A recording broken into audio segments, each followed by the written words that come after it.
భారతదేశానికే తలమానికంగా ఉండేలా రేపటి పౌరులకు మేలిమి భవిష్యత్తునిచ్చే నగరంగా ఫ్యూచర్ సిటీని నిర్మించేందుకు రాష్ట్ర ప్రభుత్వం సన్నద్ధమవుతోంది. హైదరాబాద్ దక్షిణ ప్రాంతంలో 765 చదరపు కిలోమీటర్ల విస్తీర్ణంలో ఈ నగరాన్ని నిర్మించాలని నిర్ణయించింది. ఇందుకోసం ఫ్యూచర్ సిటీ డెవలప్మెంట్ అథారిటీ FCDAను ఏర్పాటు చేసింది. Telangana urban areas development act 1975 కింద ఇది పనిచేస్తోంది.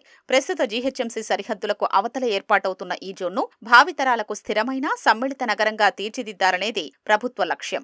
ఫ్యూచర్ సిటీలో పర్యావరణ పరిరక్షణకు పెద్దపీట వేయనున్నారు. నివాస సముదాయాల నుంచి కాలినడకన చేరుకునేంత దూరంలోనే విద్య, వైద్య, ఉపాధి, ఉద్యోగ, వినోద సంస్థలు ఉండేలా ప్రణాళికలు రూపొందించారు. అత్యాధునిక సాంకేతిక పరిజ్ఞానంతో అంతర్జాతీయ ప్రమాణాలతో నిర్మించనున్న ఈ నగరానికి సంబంధించిన ప్రాథమిక మాస్టర్ ప్లాన్ను అధికారులు రూపొందించారు. దీనిపై ఇటీవల ముఖ్యమంత్రి రేవంత్ రెడ్డి సమక్షంలో ఉన్నత స్థాయిలో సమీక్షా సమావేశం జరిగింది. నిర్మాణ ప్రణాళికలపై ముఖ్యమంత్రి పలు సూచనలు చేశారు. ఆయన ఆదేశాలతో తుది మెరుగులు దిద్ది త్వరలోనే పూర్తి స్థాయి ప్రణాళికను ప్రకటించడానికి ప్రభుత్వం సన్నద్ధమవుతోంది.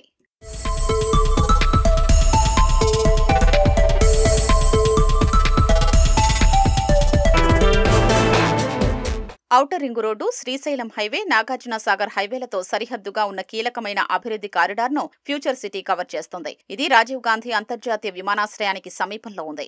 ఒకే చోట విశాలమైన భూమి, ఇప్పటికే ఉన్న పారిశ్రామిక సంస్థలతో తెలంగాణ భవిష్య నగర ఆర్థిక శక్తికి ఈ ప్రాంతం కేంద్రంగా నిలుస్తుందని ప్రభుత్వం భావిస్తోంది. హైదరాబాద్ మహానగరంపై ఒత్తిడిని తగ్గించడం, స్మార్ట్ మౌలిక సదుపాయాలు, స్థిరమైన జీవనం, వేగవంతమైన ఆర్థిక వృద్ధితో ప్రణాళికాబద్ధంగా ప్రత్యామ్నాయాన్ని అందించడం ఫ్యూచర్ సిటీ లక్ష్యం. ఈ నగరాన్ని తెలంగాణ రాష్ట్ర పారిశ్రామిక మౌలిక సదుపాయాల కార్పొరేషన్ అభివృద్ధి చేస్తోంది. ప్రఖ్యాత అంతర్జాతీయ సంప్రదింపు సంస్థ సహాయంతో మాస్టర్ ప్లానింగ్ రూపకల్పన శరవేగంగా జరుగుతోంది.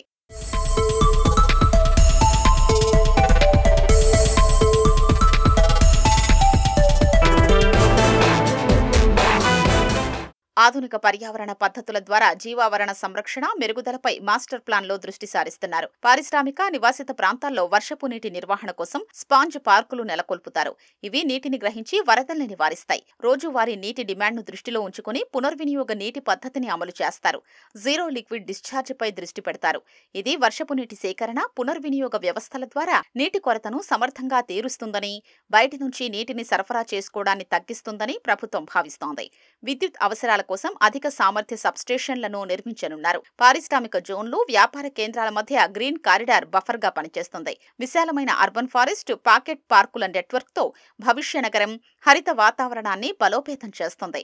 నివాస సముదాయాల నిర్మాణంలోనూ ప్రత్యేకంగా దృష్టి పెడుతున్నారు. ఈ క్లస్టర్లో వాక్ టు వర్క్ జీవన శైలిని అందించేలా రూపొందించారు. సమీపంలోని రిజర్వ్ అటవీ ప్రాంతాన్ని సుందరంగా తీర్చిదిద్దనున్నారు.